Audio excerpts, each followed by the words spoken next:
Hi, I'm Jackie Corboy. I'm one of the pediatric emergency medicine physicians who works on the sepsis teams at Lurie, both in quality improvement in the emergency department and on the hospital IPSO team.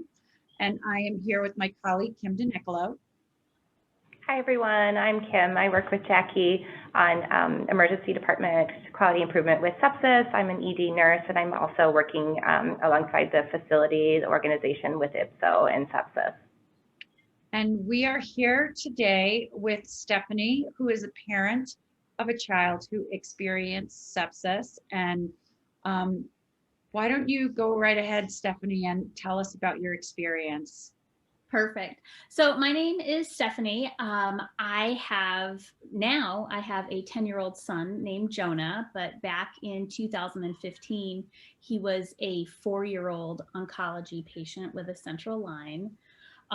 We were reasonably new into his diagnosis. He had just been diagnosed in July, and we were actually at another hospital facility at the time. It was actually the beginning of September, so we were really new into the journey.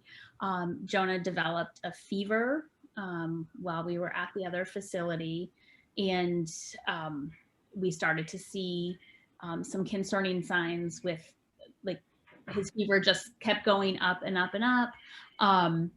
His heart rate started to elevate and his blood pressure readings were starting to be a little bit questionable. So we ultimately found ourselves at the Lurie ED.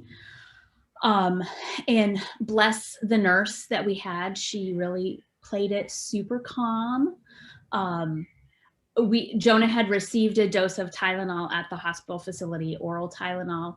And I remember distinctly our nurse like being very calm, but also like looking at the clock, like, okay, when is the time that we can dose him with IV Tylenol? Like this is going to be a critical part. He had central line access, so they had already started to push fluids to really try and help maintain his blood pressure. And as soon as it was, the clock had expired on his oral Tylenol, they pushed IV Tylenol.